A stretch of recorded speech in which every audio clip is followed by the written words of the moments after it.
The best diesel SUVs you can buy this year for €5,000 or even less. Hello car enthusiasts! Before I begin the actual ranking, I'll present some information that you should consider before buying a second-hand SUV, regardless of your budget. If you want to skip the introduction, you can scroll down to the next chapter and see the first car in the ranking directly.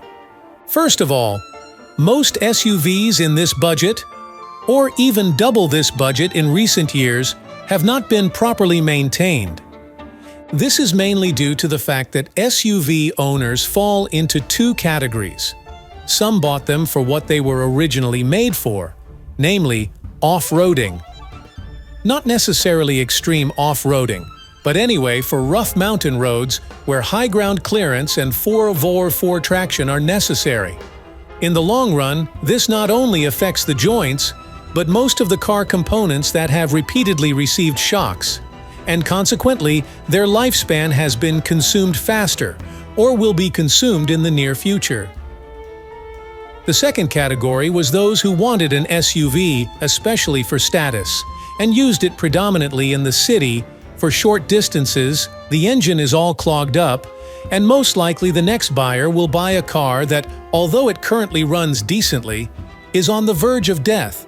So if you've decided to buy a diesel SUV for €5,000, don't exclude the possibility that the joints may need to be replaced in the near future, or may need to be replaced, refurbished, or in the lucky case just cleaned the following parts: DPF, EGR, injectors, turbo, airflow meter, PCV valve. Or in rarer cases, for cars in this budget, the system that distributes the catalytic substance of the particle filter called, in the case of Peugeot Citroën Eolis. This is akin of AdBlue for older cars. In last place we have the worst car in the top of the best cars, namely the Nissan X-Trail 1, manufactured from 2001 to 2003 and from 2003 to 2007 in the facelift version. The only diesel available for the Nissan was the 2.2 DCi, initially 114 horsepower and later 136 horsepower. The difference between them is not very big. The facelift is indeed slightly more nimble, but both versions offer the necessary sportiness you need. The 2.2 engine from Nissan is not the most reliable engine possible. The body rusts quite badly. But considering that such a car can be found even at a budget of €2,000, we can expect to find a specimen without too much rust and without too many engine problems at a budget twice as high. So it needs to be carefully inspected before purchase, and even under these conditions, it wouldn't be excluded that engine problems might arise for the future owner. For this reason, my recommendation is that the Nissan X-Trail 1 should be the last option among the recommended cars in this budget. The next one on the list is a car that isn't exactly an SUV, but it's quite versatile in all aspects. That would be the Suzuki SX4 MK1. It was manufactured between 2006 and 2009 in the initial version, and from 2010 to 2014 in the facelift version. With €5,000, you can buy a 2.00 DDIS, 135 horsepower. The engine isn't theirs, it's bought. Like in the case of Nissan, it's not the most reliable engine in the world, and therefore, some repairs in the near future after purchasing the car wouldn't be excluded. But with €5,000 and a thorough check before buying, chances are these expenses would be minimal or even non-existent. Other than that, this little car has some quite interesting specifications in the all-wheel drive version. Declared fuel consumption of 6.6% urban, 4.7% extra-urban, and 5.3% combined. 11.2 seconds from 0 to 100. 320 Newton-meters of torque, enormous for 1.4 tons.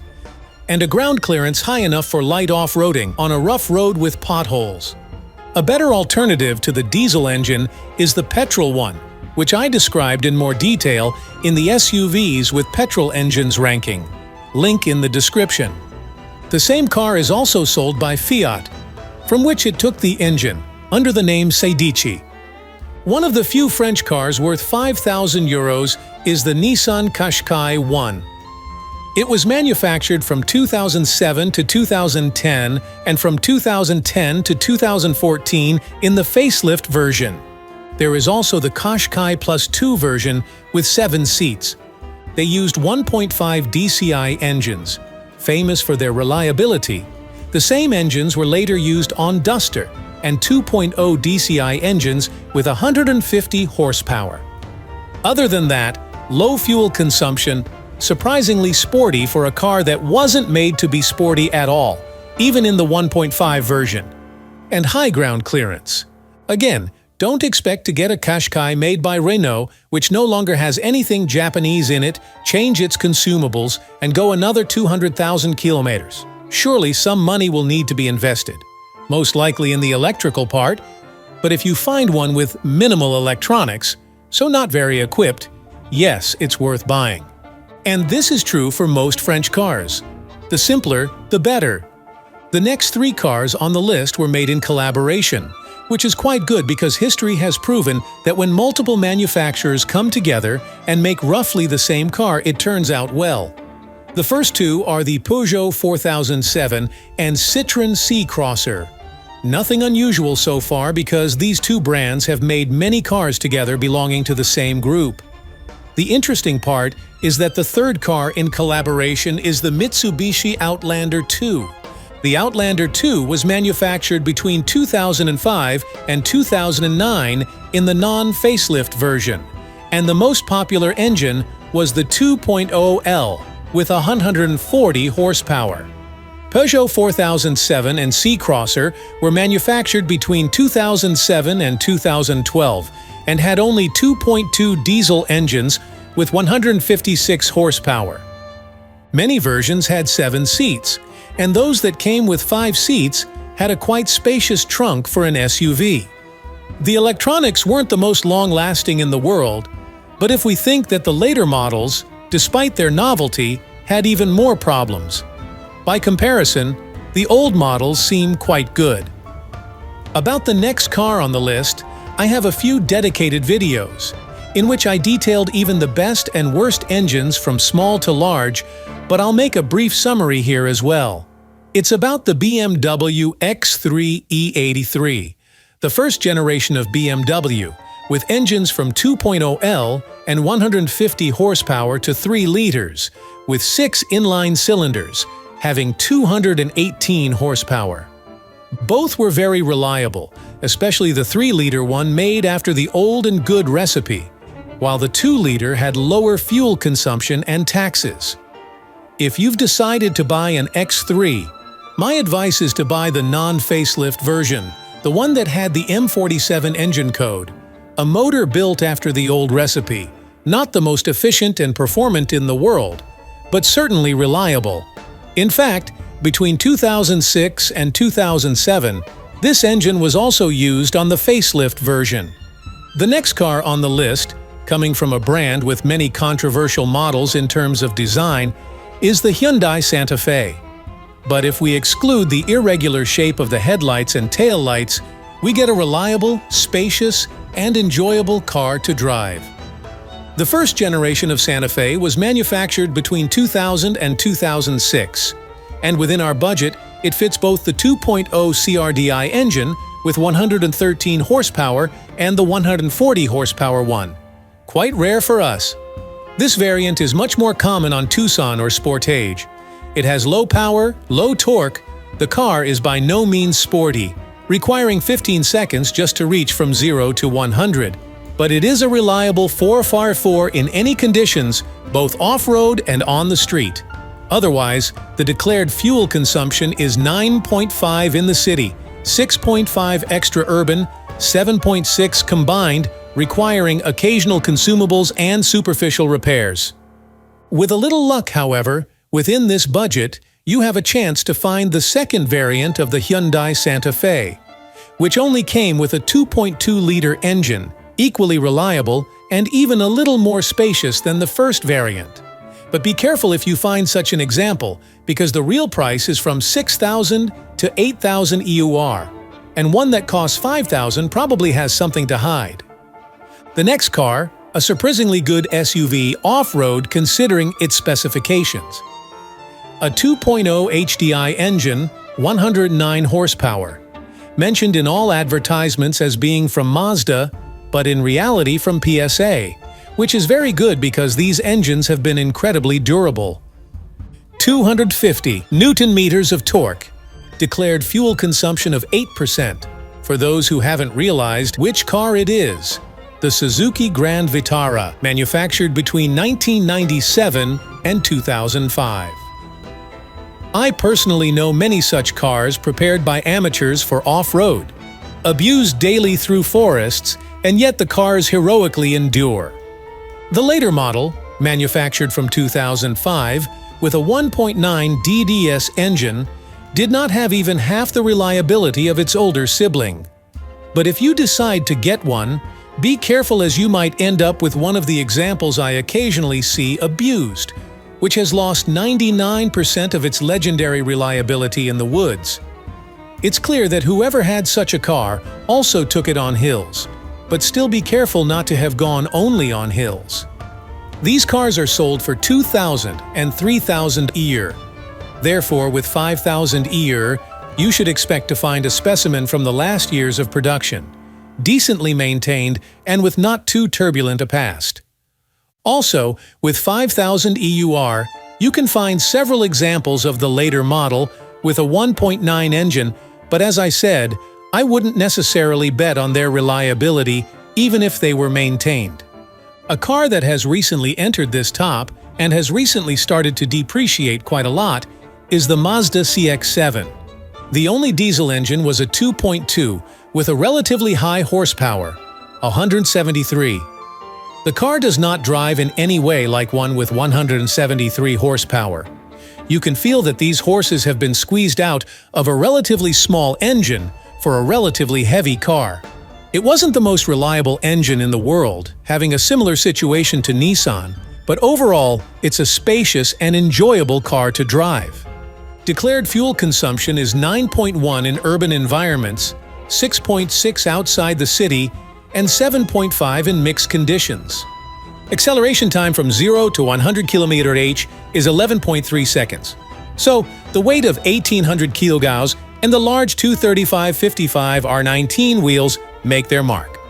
Continuing, a car with many off-road or towing miles is the Jeep Grand Cherokee 2, manufactured between 1998 and 2004, with the famous Mercedes engine of 2.7 liters.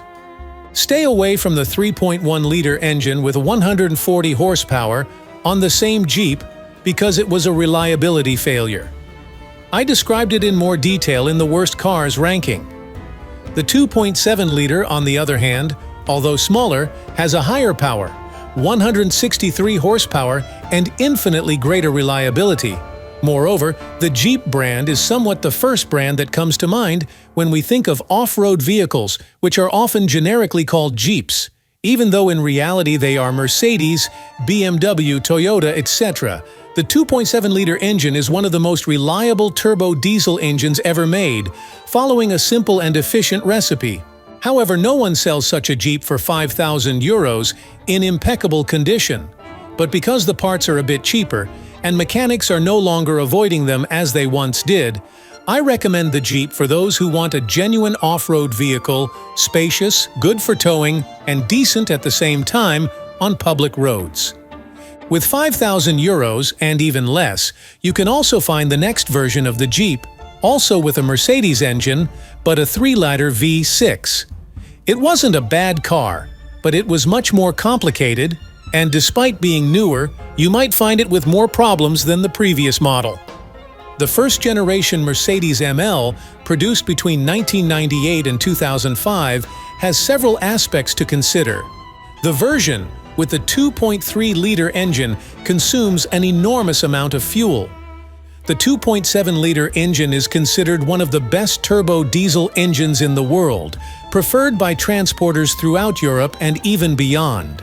However, the 2.7-liter engine is perceived as weak compared to other SUVs in the upper class that have 3.0-liter engines. it doesn't offer the feeling of power or incredible acceleration, and stability at speed is not impressive. From this point of view, the BMW X5 performs better on curves. Nevertheless, with €5,000, you can find a Mercedes ML in better condition than an X5 with the same amount. The first-generation ML was one of the first off-road vehicles to popularize SUVs that are never used for off-roading. That's why, even though they are now old and have many miles, it's possible to find a specimen that has only been used on good roads, with the platform in the back.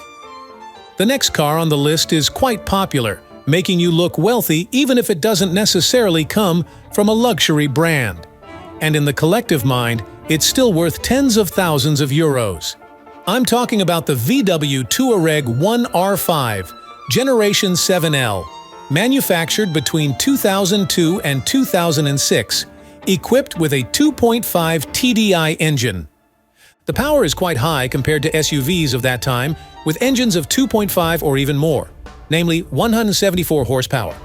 For comparison, a Range Rover with a 2.5 engine has 136 horsepower, Mitsubishi's 2.8 have a maximum of 125 horsepower, and Mercedes ML with a 2.7 engine has 163 horsepower.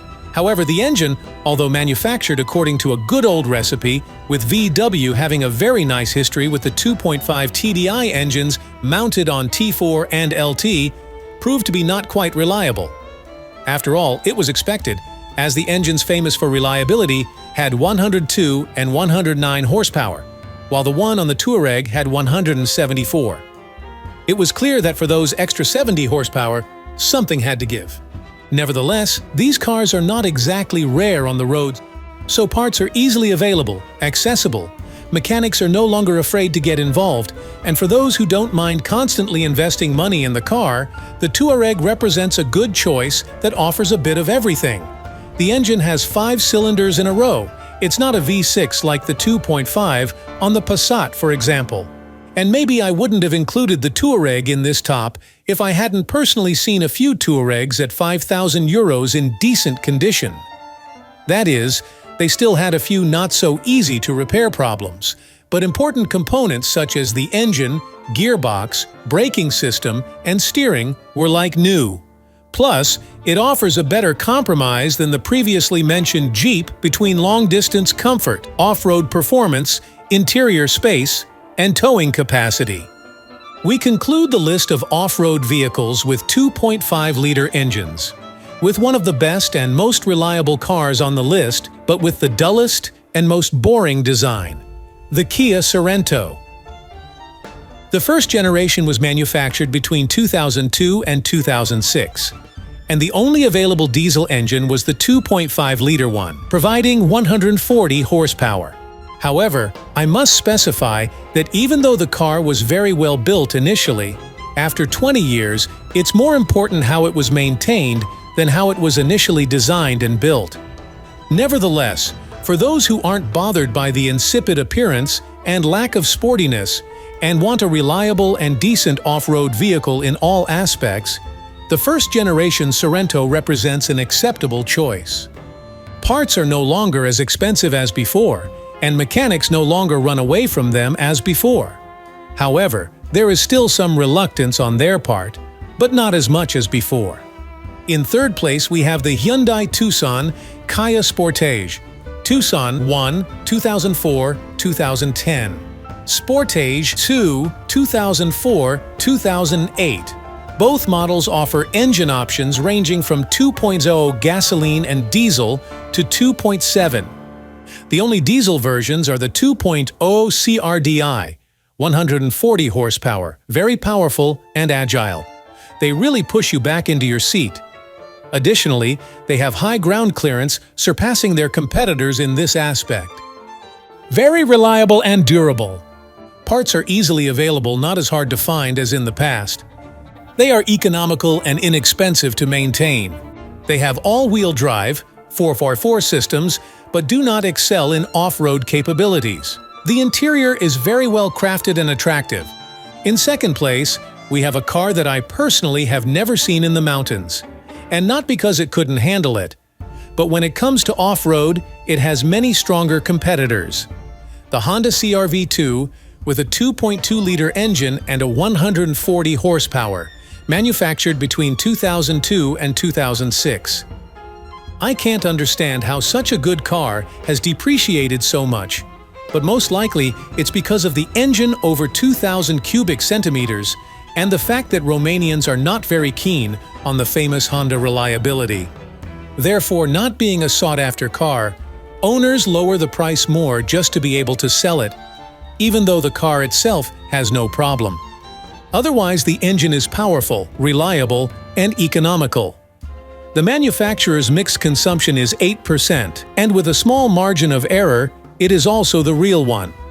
It's true that Honda doesn't have a very long tradition of building diesel engines, but the 2.2 engine has the reliability of a Mercedes one. Not only the engine is successful at Honda, the entire car is reliable, somewhat sporty, pleasant to drive, and inexpensive to maintain. Recently, CR-V3 has also started to appear in this budget, with the same engine as the CR-V2.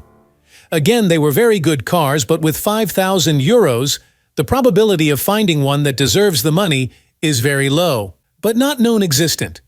The first place in the ranking of the best SUVs you can buy for 5,000 euros in good condition, and where you won't have to invest a lot of money after purchase, is the third-generation Toyota RAV4. It was manufactured between 2005 and 2013, with facelifts appearing in 2008 and 2011, but these are slightly out of our budget, and the only diesel option available is the 2.2 D4D with powers ranging from 136 to 177 horsepower. Due to its off-road construction, off-roaders have mostly avoided it, preferring vehicles with a strong chassis, and as a result, today, after about 20 years since its introduction, you have a chance to find a model that has spent more time on the road than in the woods. The engine is reliable, economical, with few horses and a decent torque. The 136 horsepower version has a declared consumption of 8 with 5.6 with 6.6%. The real consumption is not much higher, and the maintenance costs for this car are relatively low, whether we're talking about taxes, parts, or labor. In short, it's hard to break and easy to repair. The disadvantages of this car would be that in the third generation, 4A4 cannot be decoupled. It's permanent, and the problem that most Japanese cars have: rust. The sheet metal is thin and poorly treated, even in luxury Japanese cars, but over the years, I've seen RAV4s at 4,000–5,000 euros with no trace of rust. So it's possible. Before I conclude the ranking, I'll remind you once again that the chances of finding a flawless SUV for 5,000 EUR are almost zero. Therefore, after purchasing it, expect to invest in the car, either on the mechanical side, bodywork, or both. In addition to all these aspects, SUVs are generally more complicated than models from the same manufacturers with the same engines but in sedan, station wagon, or hatchback variants because they have additional components such as driveshafts, transfer cases, reducers, and other parts specific to a 4x4 vehicle. Even if the cars don't break down and only need basic maintenance, it's still more expensive than with a classic car. Tires are certainly larger and more expensive, and there are more oils that need to be changed. Therefore, my advice is not to buy an SUV if you don't absolutely need it. So, now you have on the screen other categories of cars that you can buy with the same 5,000 EUR, or a whole playlist with various categories of cars depending on your budget.